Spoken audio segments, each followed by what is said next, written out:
الرحمن الرحیم۔ خیر شرط کے باب چل رہا تھا، آگے مسئلہ بیان کر رہے ہیں۔ ومن باع عبدین، جس نے دو غلاموں کو بیچا، بألف درہم، 1000 درہم کے بدلے میں، علی انہ بالخیار فی احدہما ثلاثۃ ایام، اس شرط پر کہ انہ بالخیار، اسے خیار شرط حاصل ہوگا، فی احدہما، ان دونوں میں سے ایک میں، ثلاثۃ ایام، 3 دن، فالبیع فاسد، تو بیع فاسد ہوگی۔ وَإِنْ بَاعَ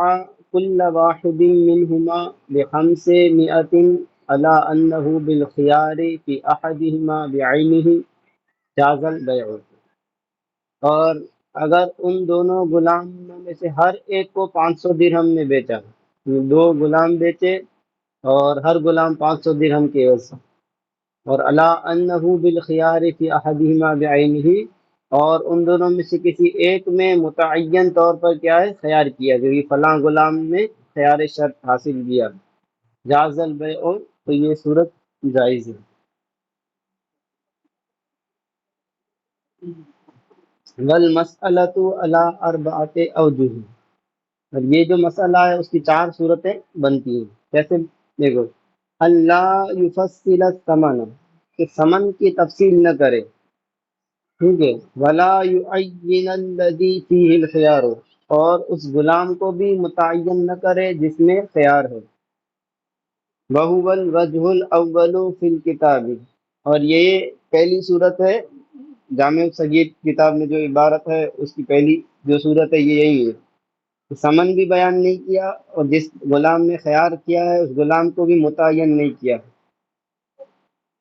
اور یہ صورت فاسد ہے جیسا کہ متن میں دیا ہوا ہے۔ تو وہ فساد ہو، اب اس کیوں فاسد ہے؟ لجہالت الثمن والمبی، ثمن اور مبی دونوں میں جہالت ہے۔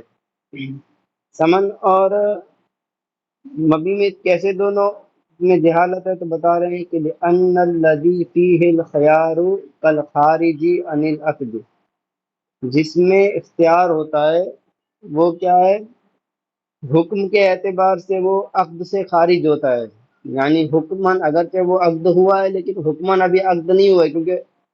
اس میں بیع کے احکام جاری نہیں ہوتے جب تک خیار شرط باقی رہتا ہے، تو وہ خارج عن العقد کی طرح ہے۔ اذا العقد مع الخیار لا ينعقد فی حق الحکم، کیونکہ خیار کے ساتھ عقد وہ کیا ہے، حکم کے حق میں کیا ہے، منعقد ہی نہیں ہوتا ہے۔ فبقی الداخل فیہ احدہما، تو جو اس میں داخل ہے وہ کیا ہے، جو بیع میں جو اب عقد میں جو داخل ہے وہ غلاموں میں سے کوئی ایک ہوگا، کیونکہ ایک تو جو ہے وہ داخل ہی نہیں ہے جس میں خیار لگایا ہے، خیار کی شرط لگائی ہے، ٹھیک ہے، اور دوسرا غلام عقد میں داخل ہے، وہ غیر معلوم، اور وہ معلوم نہیں ہے کون ہے، تو مبی معلوم نہیں ہے تو کون سا غلام ہے جس میں عقد ہوا ہے اور کس میں خیار ہوا ہے، غیر مبی مجہول ہوگی تو ثمن بھی مجہول ہوگا، تو مبی اور ثمن مجہول ہونے کی وجہ سے یہ بیع کیا ہوگی، فاسد ہوگی۔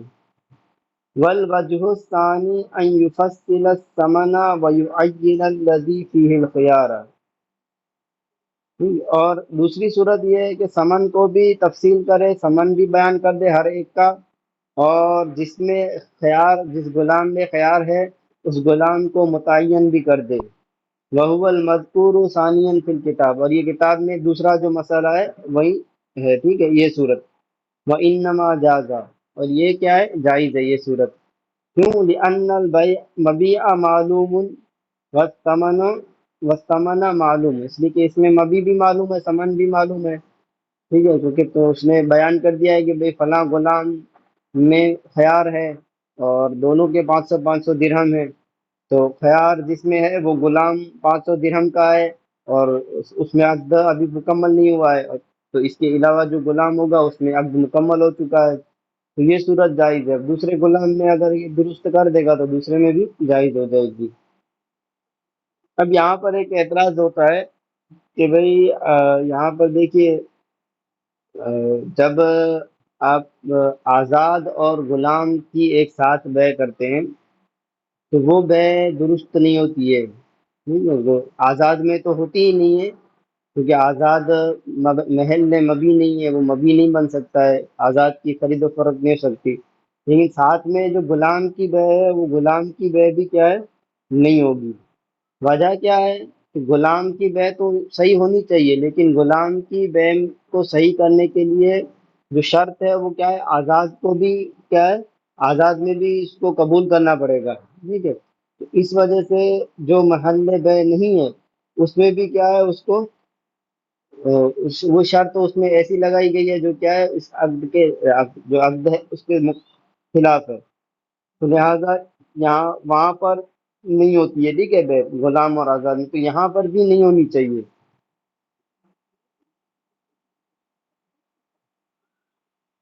دیکھیے تو کہہ رہے ہیں کہ اسی کا جواب دے رہے ہیں کہ وہ قبول العقد فی الذی فیہ الخیار وإن كان شرطا لانعقاده في الآخر ولكن هذا غیر مفسد للعقد۔ تو کہہ رہے ہیں کہ عقد کو جو قبول کرنے کی شرط لگائی ہے اس میں جس میں خیار ہے، ٹھیک ہے، جس میں خیار حاصل ہے اس میں عقد کو قبول کرنے کی شرط لگائی ہے، وَإِنْ كَانَ شرطا لِانْعِقَادِهِ فِي الْآخِرَةِ، اگرچہ یہ شرط ہے دوسرے میں منعقد ہونے کے لیے، یعنی جس طرح سے وہاں پہ غلام کو قبول کرنا ہے تو اس کے لیے شرط کیا ہے کہ آزاد کو بھی قبول کرے، یہ دونوں کو ایک ساتھ بیچا تو یہاں پر بھی جس میں خیار ہے، تو دوسرا جو جس میں خیار نہیں ہے اس کی بیع تو صحیح ہو رہی ہے، تو خیار والے میں بھی کیا ہے، اس کو شرط لگا رہے کہ اس کو بھی قبول کر، تو یہ اسی جیسا ہو گیا، تو وہاں یہاں جیسے غلام اور آزاد میں نہیں ہوتا تو یہاں پر بھی نہیں ہونا چاہیے، تو اس کو بتا رہے ہیں کہ ولاکن ھذا غیر مفسد، اگرچہ یہ شرط تو اسی طرح ہو رہی ہے لیکن یہ کیا ہے، مفسد نہیں ہے، کیوں نہیں ہے عقد کو، لکونہ محلا للبیع، کیونکہ جو غلام ہے یہاں پر اس صورت میں دونوں غلام ہیں، تو یہ دونوں غلام عقد بے میں کیا ہے، بے کے لیے محل بن سکتے ہیں، ٹھیک ہے، مبی بن سکتے ہیں، اور وہاں پر جو آزاد ہے وہ بالکل مبی ہی نہیں بن سکتا ہے، کیونکہ آزاد کی خرید و فروخت نہیں ہو سکتی، تو لہذا اگر وہ صورت ہوگی تو اس میں کیا ہے، بے فاسد ہوگی، اس میں تو یہ محل بے واقع ہوگا، کما اذا جمع بین کل و مدبر، جیسے کہ غلام اور مدبر کے درمیان جمع کیا جائے، یعنی غلام اور مدبر کو بیچا جائے، تو مدبر کی تو بے نہیں ہو سکتی ہے لیکن غلام کی بے ہو جائے گی، کیونکہ یہاں مدبر اگرچہ اس کی بے نہیں ہو سکتی لیکن وہ محل بے تو ہے ہی، غلام تو ہے ہی وہ، ٹھیک ہے، تو یہ دو صورتیں ہوں گی اور ایک اعتراض کا جواب ہو گیا۔ اب تیسری صورت بتا رہے ہیں کہ والثالث ان یفصل ولا یعین، تیسری صورت یہ ہے کہ وہ سمن کی تو تفصیل بیان کر دے کہ دو غلام میں نے بیچے، دونوں میں سے ہر ایک 500 درہم کا،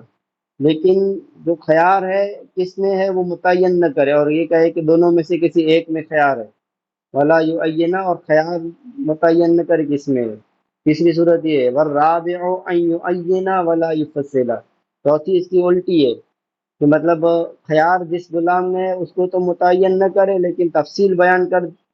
اس کو متعین تو کر دے لیکن سمن کی تفصیل بیان نہ کرے، ٹھیک ہے، یہ کہے کہ دو غلام میں نے بیچے 1000 درہم میں، اور فلاں غلام میں 3 دن کا خیار ہے، والعقد فاسد فی الوجہین، دونوں صورتوں میں عقد فاسد ہوگا، پہلی میں کیا ہے، اما لجہالت المبی، کیونکہ وہاں پر مبی مجہول ہو جائے گی، ٹھیک ہے، تو جب اس نے تفصیل بیان نہیں کی ہر ایک کے سمن کی،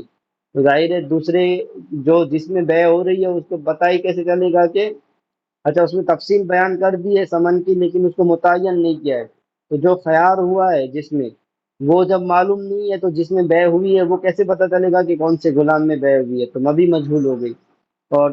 جو چوتھی صورت ہے تو اس میں لجہالت سمنی، سمن کے مجہول ہونے کی وجہ سے، کیونکہ اب ظاہر ہے دونوں کا سمن میں سے کس کا کتنا ہے وہ متعین نہیں کیا ہے،